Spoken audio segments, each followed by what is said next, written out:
Vamos a dar por inaugurado este segundo ciclo, año 2025, de seminarios internacionales que tiene como título general Inteligencia Artificial entre la filosofía y la política. El título de la ponencia del día de hoy, La nueva guerra mundial, el ciberespacio y ciberataque con herramientas de inteligencia artificial. Esta ponencia va a estar a cargo del doctor en filosofía, Fran Elvis Contreras Varela. Él es un miembro, un integrante del Instituto Peruano de Inteligencia Artificial y Ciudadanía Digital. Para el directorio del instituto, colaboradores en el Perú y en el extranjero, siempre es un altísimo honor, un privilegio académico e intelectual contar con la participación del doctor Fran Elvis Contreras Varela. Puede hacer uso de la palabra, puede dar inicio a su ponencia, maestro. Eh, Buenas, doctor Daniel. Saludos para usted y para todas las personas que van a ver nuestra ponencia. Como usted lo acaba de decir, el tema es la nueva guerra mundial, el ciberespacio y ciberataque con herramientas de inteligencia artificial. Vamos a hacer una breve reseña de lo que es la guerra desde el punto de vista de la filosofía y a partir de allí desarrollamos todo el temario que tenemos. Bien, comencemos. En la filosofía, se debate el tema de si la guerra es inherente al ser humano, si puede ser justificada bajo ciertas circunstancias o si es un mal que debe evitarse. Para Heráclito de Éfeso, uno de los primeros filósofos presocráticos, la guerra era un principio universal y un motor de cambio. Para Nietzsche, un filósofo más cercano, vio la guerra como una prueba de la fuerza vital y la voluntad de poder. Por tanto, con esto en la filosofía podemos ver a la guerra desde distintas perspectivas. La guerra como un fenómeno natural, como ya lo hablábamos en Heráclito, la guerra como herramienta política, lo vemos en Maquiavelo, la guerra como una manifestación de la violencia humana, lo vemos en Hobbes, y la guerra como un desafío moral. La filosofía ética se cuestiona sobre la justificación moral de la guerra, analizando si hay guerras justas o si toda guerra es intrínsecamente mala. Como una anécdota, yo quisiera mencionar mi primer día de clase en la Facultad de Filosofía, sentado en una de las primeras sillas. El profesor se dirige a mí y me pregunta si la guerra era un factor determinante y positivo para la evolución de los pueblos. He de confesarles que mi respuesta fue no. A partir de mi respuesta se inició la clase. En la misma clase me enteré que incluso existe una rama de la filosofía que se ocupa de analizar la naturaleza, las causas, las consecuencias y las implicaciones morales de la guerra. Esta filosofía de la guerra examina qué es la guerra, cómo se diferencia de otros tipos de conflicto y cuál es su lugar en la sociedad humana. Bien, investigando las causas profundas y motivaciones que conducen a la guerra, incluyendo los factores políticos, los factores económicos, los factores sociales y los factores psicológicos, analizando los efectos de la guerra en las sociedades, las culturas, la economía y el medio ambiente, discutiendo las justificaciones morales de la guerra, incluyendo la teoría de la guerra justa y los argumentos pacifistas. Y por último, reflexionando sobre el papel de la guerra en la búsqueda de la paz e investigando los caminos hacia la resolución pacífica de los conflictos. Bien, al estudiar las estrategias y tácticas de guerra desde una perspectiva filosófica, se incluye la relación entre la violencia y la política, considerando la influencia de la religión y de la cultura en esta misma, en lo que es el proceso de guerra. Con esto se busca determinar cómo las creencias religiosas y las normas culturales pueden influir en la forma en la que se percibe y se lleva a cabo la guerra. Para llegar con ello con todo esto a la conclusión de que la guerra es una actividad inherente, política y dotada de una lógica propia, una lógica de transformación distinta de la aproximación lineal con la que se manejan los asuntos cotidianos. Dentro de esta misma filosofía de la guerra, como toda área de estudio del conocimiento, encontramos diferentes posturas estas que van hacia el área de la ética. Por una parte, hay posiciones que no rechazan la guerra, como el belicismo, que afirma que la guerra puede tener efectos positivos, ya que antiguamente convertía a los individuos en nobles. El propio Heráclito, como decíamos, afirmaba la guerra es el padre y el rey de todo. Convierte a algunos en dioses y a otros en hombres. Vuelve a algunos esclavos y a otros los libera. Con esto se pueden encontrar dos posturas que derrumban este argumento de Heráclito, pues en situaciones dadas al final de la Segunda Guerra Mundial, ya no está claro que deriven de un beneficio óptimo. Esto debido a toda la autodestrucción que hubo como consecuencia de esta guerra. Otra postura es la del realismo político, que defiende que la guerra es una continuación de la política por otras vías que pretenden imponer una posición determinada, pues la guerra no es un objeto de restricciones. Y por último, tenemos posiciones que rechazan la guerra y de ellas, pues la más clara es el pacifismo, el cual dicta que la violencia está siempre mal y que las guerras de resistencia son reprochables, proponiendo así una forma de revolución no violenta. Además, la concepción de la guerra justa, que pone en cuestión cuándo es legítimo luchar una guerra y cuándo sería legítimo emplazarla y acabarla. Esta concepción también pone en cuestión cómo es justo luchar una guerra y afirma así que quien no constituya una amenaza no debería ser atacado. De esta manera, pues, solo los militares se atacarían entre sí sin perjudicar o ir en contra de la vida de los civiles. Pero bien, lo que sería justo y moralmente ético, como se mantiene lo ético en un escenario donde la delgada línea entre lo que es justo, permitido o no se desdibuja, donde los avances tecnológicos, acompañados de drones, ciberataques y sabotajes electrónicos, escriben hoy nuestras historias reales de horror, cuando aún los guiones de estas actuaciones, en base a los desarrollos actuales y sobre todo de la parte de la inteligencia artificial, aún no se han escrito. Eh, en base a esto, nos remontamos a San Agustín, quien planteaba el concepto de una guerra justa surgida desde una reacción de defensa, es decir, responder al agresor desde la moralidad subyacente desde cada acto bélico. Santo Tomás también hace su opinión y desglosa las condiciones para la justificación del conflicto, abogando que la única motivación detrás de toda guerra no debería ser otra que la restauración de los males provocados por el agresor.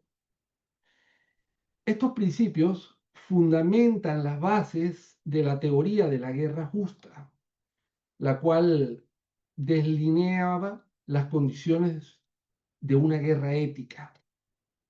En base a esto se ha escrito mucho a favor de la guerra como un medio para alcanzar un fin justo, pero lo que se ofrece en este caso es una justificación de la guerra dentro de la lógica de los medios y los fines. Hay fines por lo que es correcto ir a la guerra, no obstante hay filósofos como Tolstoy que han afirmado que ninguna guerra es justificable, ni siquiera una guerra defensiva. Esta visión puede resultarnos extrema, puesto que en ocasiones hay guerras que son medio para fines valiosos. El problema es hasta qué punto se puede hacer uso de la violencia para alcanzar un fin valioso. No es fácil responder esta pregunta y pensemos, por ejemplo, el caso si hay un fin que justifique el uso de bombas atómicas.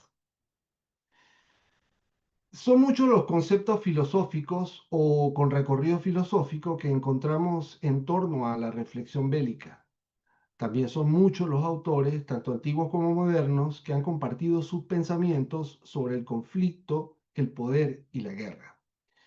En el siglo XX ha sido el más pródigo en crímenes de masa, casi 140 millones de víctimas, producto de crímenes contra la humanidad sin contar las guerras. En este caso, la pasada centuria estuvo atravesada por dos guerras mundiales y la utilización por primera vez en la historia de armamento nuclear contra la población civil. Todo un pasado polemogéneo, término que podríamos interpretar como algo generado por la guerra o derivado del conflicto, y que ciertamente inmune al infantilismo o a la hipocresía pacifista. La guerra ha resistido sin esfuerzo todo esfuerzo destinado a erradicarla del horizonte humano. La guerra contra la guerra, aunque nos pese en este momento, ha sido una guerra perdida. Para ejemplo, solamente basta ver un noticiario.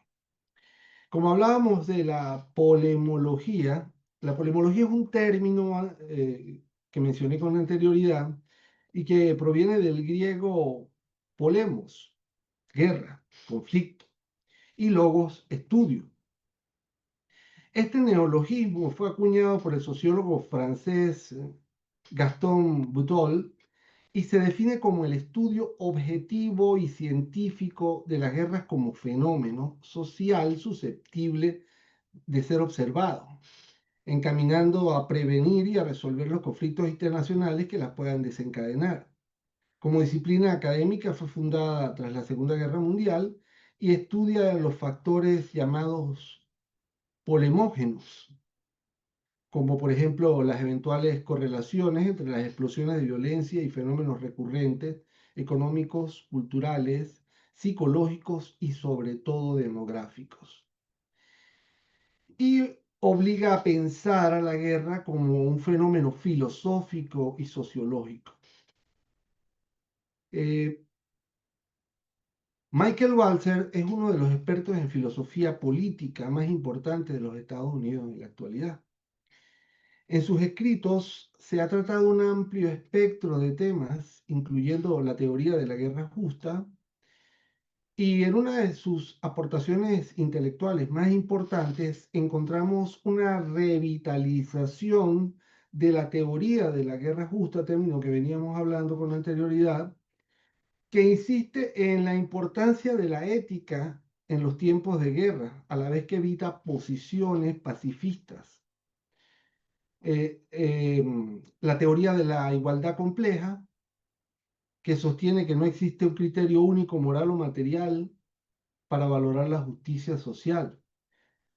La justicia igualitaria, que exige en cambio que cada bien sea distribuido de acuerdo con su importancia social y que ningún bien, como el dinero o el poder político, domine o interfiera en la distribución de bienes en otras esferas igualmente. Argumenta también que la justicia obedece principalmente a preceptos morales dentro de cada nación y sociedad particular, por lo que no puede ser sometida a abstracciones universales. En su libro, en el libro de Michael Welzer, Guerras Justas e Injustas, encontramos en el capítulo 17, el cual trata de la disuasión nuclear, el problema de las amenazas inmorales. A la amenaza de un ataque inmoral se supone la amenaza de una respuesta igual de inmoral. Esta es fundamentalmente la forma de disuasión nuclear. La disuasión funciona mediante la exposición a lo que sería el eminentemente sufrimiento humano ante la amenaza de semejante masacre, si resultara digna de crédito, hace del ataque nuclear una política realmente indeseable, reproducida por un enemigo en potencia. Dicha amenaza originaría un equilibrio de terror en ambos bandos. Ambos bandos, al estar tan aterrados, no precisarían de ningún otro tipo de terrorismo, sino la sola imagen de lo que podría llegar a ser ese futuro catastrófico. Pero ante esto cabe la pregunta, ¿la propia amenaza resulta moralmente permisible? Se trata de una pregunta difícil, una pregunta que a lo largo de los años que siguieron a Hiroshima ha generado un significativo conjunto de obras, todas estas dedicadas a investigar la relación que existe entre la disuasión nuclear y la guerra justa. Este ha sido un trabajo desempeñado sobre todo por teólogos y filósofos, pero algunos de los estratagemas partidarios de la discusión también intervinieron en la labor y se preocupaban del acto de aterrorizar de manera muy similar al modo que los militares convencionales se preocupan del acto de matar. El secreto de esta disuasión nuclear estriba en que suele ser una especie de fanfarronada. Quizás lo que se hace es sencillamente limitarse a fanfarronear, no queriendo reconocer los verdaderos terrores que implica la existencia de un equilibrio precario y temporal. Y sin embargo, ninguna explicación de nuestra experiencia sería exacta si esto fracasara a la hora de reconocer que pese a todo su espantoso potencial, la disuasión ha sido hasta el momento una estrategia que no ha producido un derramamiento de sangre. Entre estos encontronazos no ha llegado, como dicen, he dicho, la sangre al río. Y en este caso, por lo que se refiere a las consecuencias, la disuasión y el asesinato en masa son cosas extremadamente distantes hasta ahora. Y su proximidad vendría a ser un asunto de posición moral y de intención. Sin embargo, la disuasión depende de la determinación que se tenga para hacer exactamente eso. Es como si el Estado se planteara tratar de prevenir el asesinato amenazando con matar a la familia y a los amigos de cada asesino, algo más o menos. Esto supondría una versión del alcance nacional de la política de represalia masiva.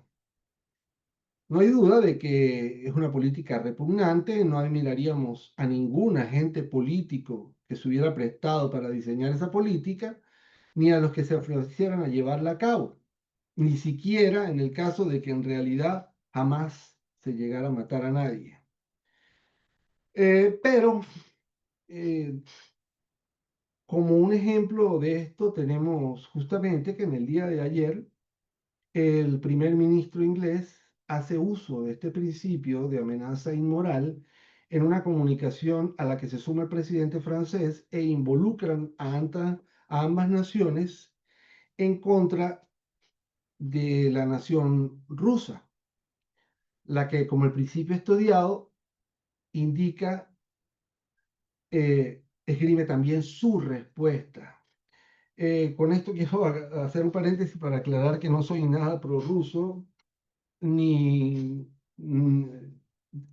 bastante alejado de todo lo que son los ismos, pero es un caso bastante claro de lo que es este tipo de amenaza indigna, en este caso, y estando tan cerca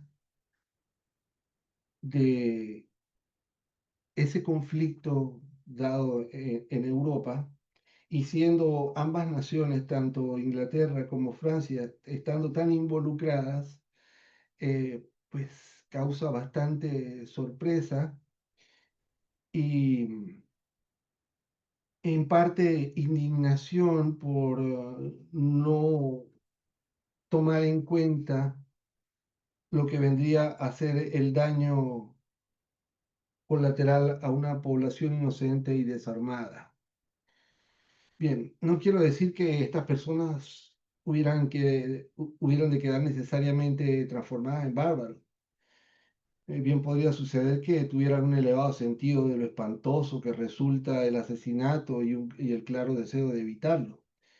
Incluso podría ocurrir que aborrecieran el trabajo que habían prometido realizar y que abrigasen la ferviente esperanza de que nunca se hubiesen obligados a efectuarlo.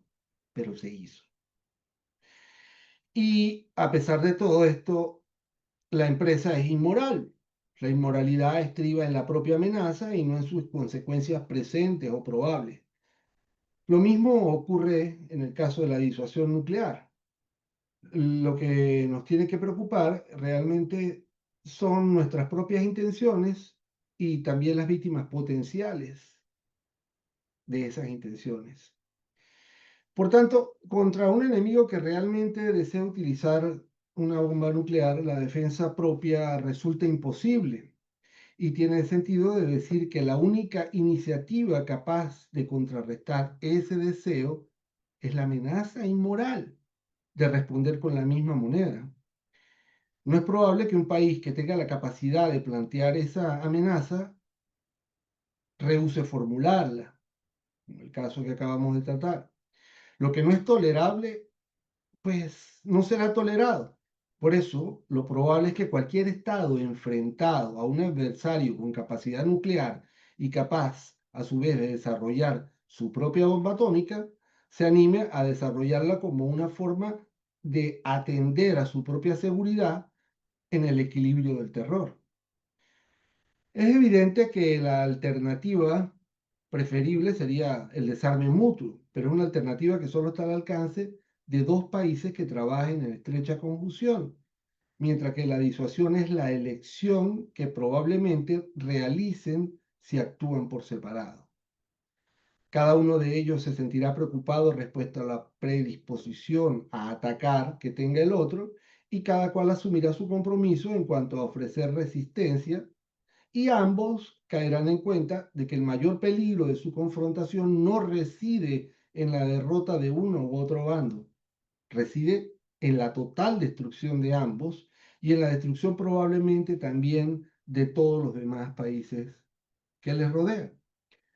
Dicho esto, llegamos a la conclusión que en la época contemporánea obliga a la filosofía a pensar la cuestión de la guerra con mayor ahínco que durante el siglo XX tuvimos o vivimos y observamos cómo la capacidad destructora del ser humano a través de la guerra es mayor que lo nunca antes visto en la historia. El filósofo Gunther Stern o Gunther Anders consideraba que la experiencia de las dos guerras mundiales y el desarrollo de las armas nucleares era motivo de sobra para evitar todo acto de guerra. Y preocupado principalmente por los nuevos desafíos éticos que supusieron los avances tecnológicos y técnicos desarrollados a partir de la Segunda Guerra Mundial, fue pionero de lo que es la filosofía de la técnica y de los medios. Su preocupación por la destrucción de la humanidad le llevó por el camino del pacifismo militante, siendo cofundador y guía del movimiento contra la bomba atómica. La guerra, en contraste con su visión y desde la visión de Maquiavelo, que no es justa ni injusta y que no cabe para aplicar leyes o para aplicar reglas, esa misma guerra y la fuerza están por encima de la justicia. Y se trata de un impulso natural del Estado, según entendiendo Maquiavelo, considerándola desde esta óptica similar en algunos casos a las palabras de otros filósofos que nos dicen que es inevitable, que es necesaria y es útil porque la tendencia del ser humano es al conflicto y por tanto es necesario el imponer el orden por la fuerza de las armas. Por esto, siendo como es la guerra, debe ser y es la máxima prioridad para toda autoridad política. Y aunque no nos detenemos a observar y a analizar lo evidente que involucra el término en sí, aunque no con aviones y tanques, aunque en algunos casos no contra enemigos externos, el fenómeno de la guerra es día a día parte de la vida de las autoridades políticas. El ver en todo una batalla, el analizar y planificar cada logro como una batalla. Bien, proseguimos. Esta vez ya entraremos en la materia de lo que es la nueva guerra mundial.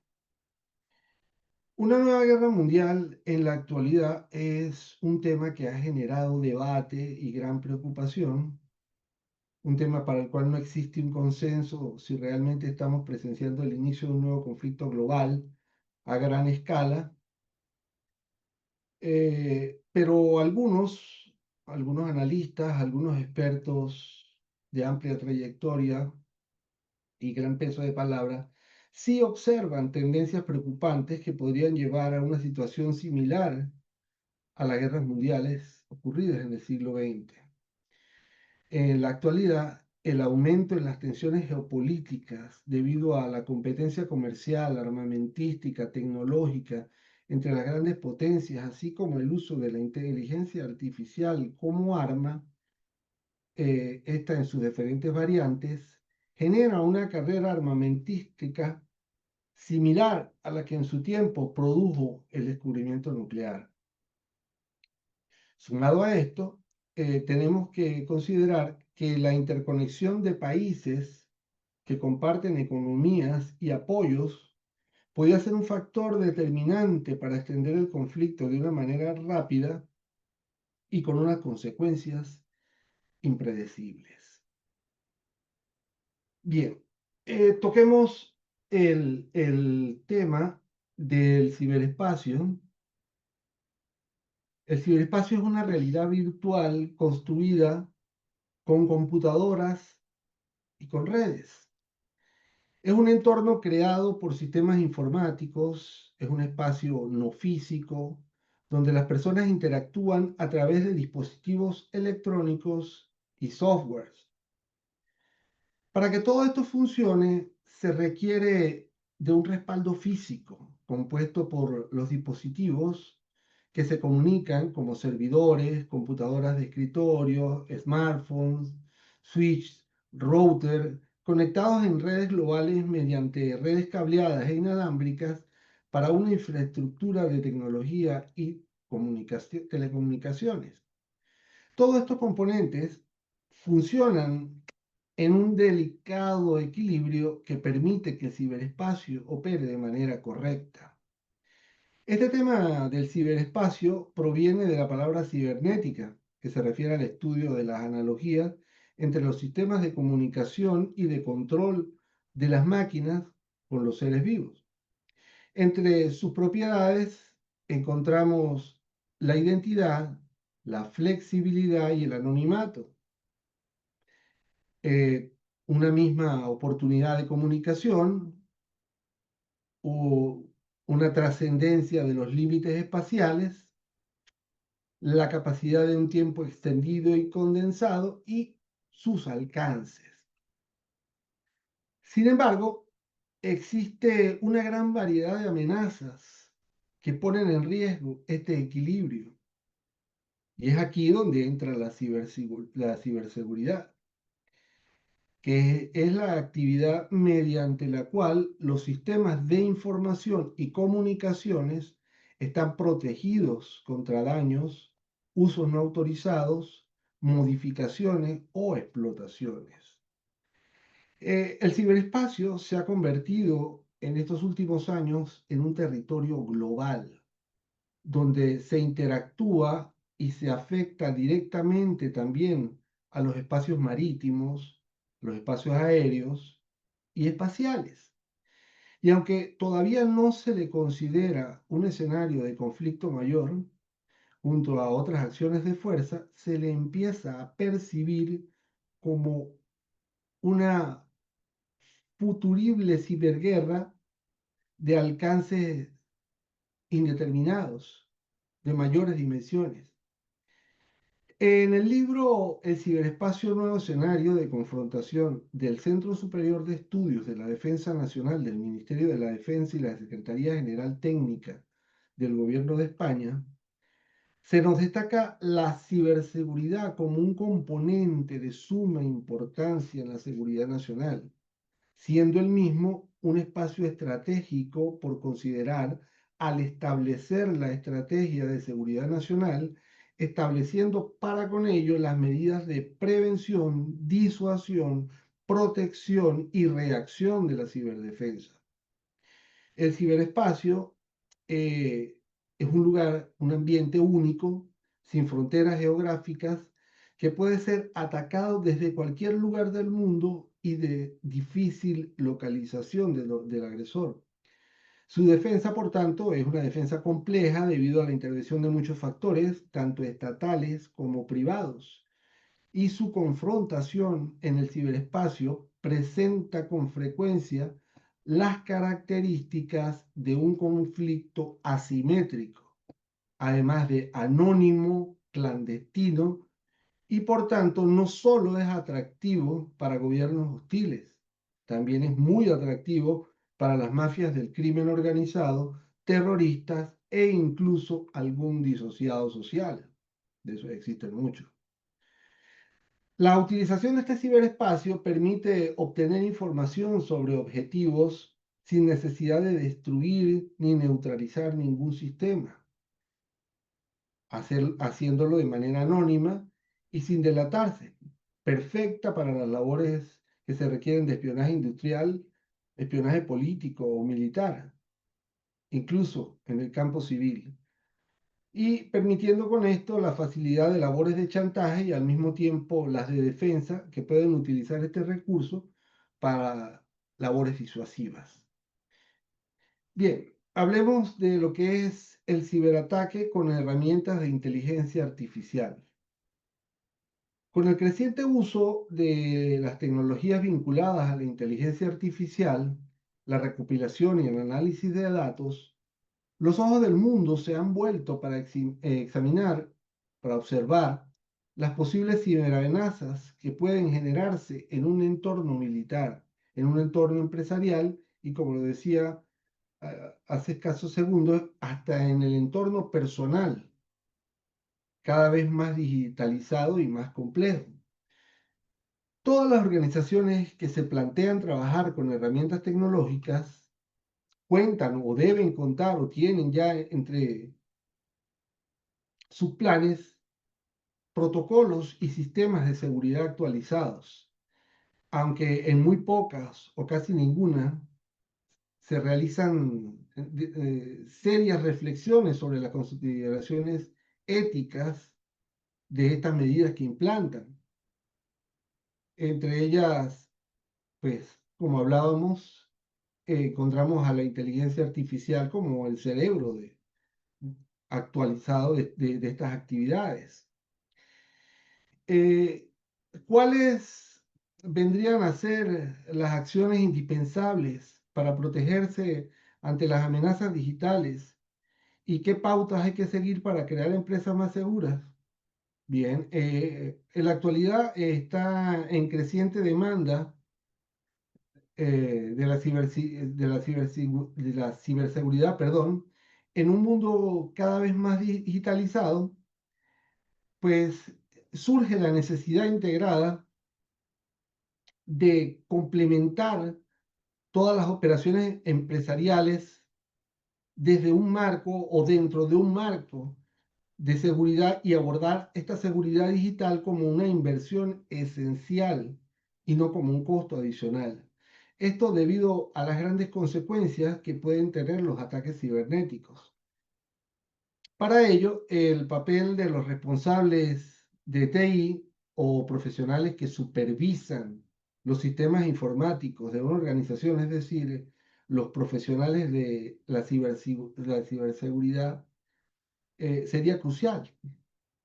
Cuando hablamos del uso de inteligencia artificial para lanzar ciberataques, nos referimos a la utilización de algoritmos y sistemas informáticos para realizar tareas que normalmente requerirían de factores humanos para llevarse a cabo.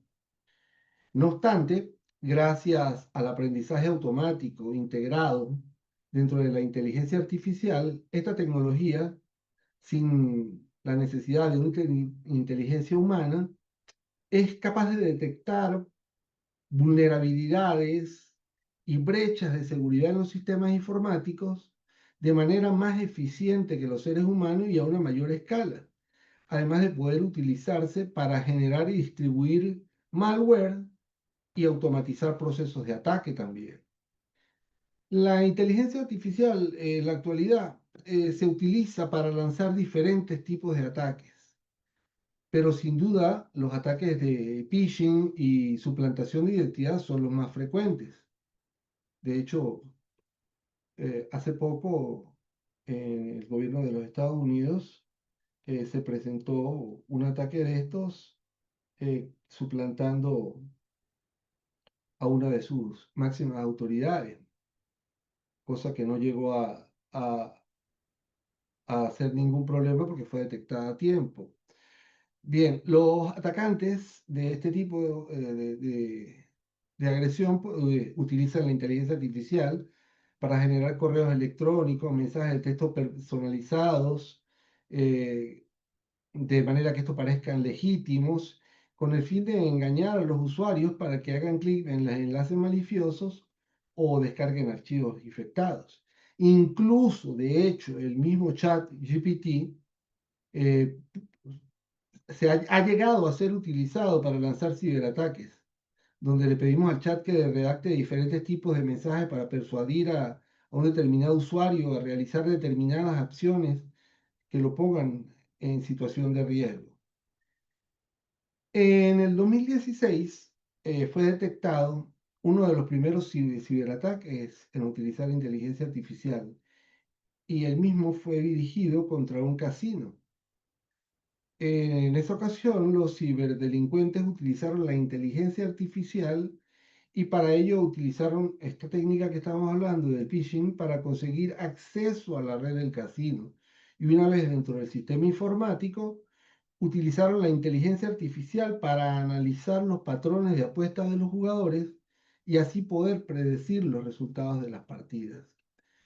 No obstante, los hackers especialistas en ciberseguridad, en vista de todo esto, también han visto que la tecnología basada en la inteligencia artificial se puede utilizar como un sistema para detectar y prevenir estos ciberataques, gracias a que ésta puede analizar grandes datos, grandes cantidades, en un tiempo real y utilizar los algoritmos de aprendizaje automático para identificar los patrones de comportamiento que les sean sospechosos. Eh, pero sin embargo, aunque pueda parecer contradictorio la forma en que se plantea, los ataques basados en inteligencia artificial pueden evolucionar constantemente de la misma manera, modificando su comportamiento para evitar ser detectados, lo cual podría resumirse que el atacante siempre parece estar un paso por delante. Para dar un ejemplo, podríamos enfrentarnos a una campaña de phishing que aprenda que el anzuelo es más efectivo basándose en la cantidad de víctimas que cae en uno u otro engaño. Esto lo indica Martina López de Security Research del equipo de laboratorio de ESET de Latinoamérica. Bien, para concluir podemos acotar entonces que los ciberataques han existido desde que llegó la era digital. Eh, que la inteligencia artificial se ha reconocido como una de las principales amenazas a la ciberseguridad, que las agencias de inteligencia han detectado que hay personas que están utilizando herramientas de inteligencia artificial para atacar y violar la seguridad de los sistemas informáticos importantes y que una de las preocupaciones es que estos ataques cada día son más difíciles de detectar y prevenir que los ataques tradicionales cuando no se utilizaba la inteligencia artificial. Es decir, que los ciberdelincuentes pueden utilizar la inteligencia artificial para automatizar tareas como la búsqueda de vulnerabilidades en los sistemas informáticos o la creación de correos electrónicos de phishing personalizados. La inteligencia artificial también puede utilizarse para generar y analizar grandes cantidades de datos y así identificar patrones que podrían, en este tipo de situaciones, indicar lo que es un ataque en curso. Para ello, pues llegamos a la pregunta de cómo podríamos protegernos de los ciberataques con inteligencia artificial. Pues por el momento no existe una solución mágica para protegernos contra los ciberataques con inteligencia artificial, pero podríamos desarrollar un plan de respuesta a estos incidentes. Y es importante tener un plan de respuesta e incidencia que incluya medidas para la contención y que mitiguen el impacto de un ciberataque con inteligencia artificial. A medida que avanzamos hacia un mundo donde la inteligencia artificial se está convirtiendo en una herramienta esencial, es cuando más cuidado debemos tener en el uso que le podemos dar. Con ello podemos decir que no podemos controlar el mal uso que le puedan dar a otros esta herramienta, pero lo que sí podemos hacer es tomar las medidas de prevención para anticiparnos a cualquier amenaza. Y es muy importante que las empresas y las personas puedan salvaguardar su seguridad digital y proteger sus infraestructuras.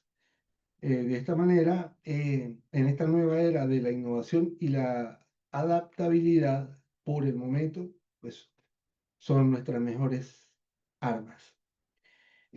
Para cualquier pregunta, cualquier duda, en la parte baja está mi dirección de correo electrónico. Estoy a sus órdenes para cualquier pregunta o para cualquier duda.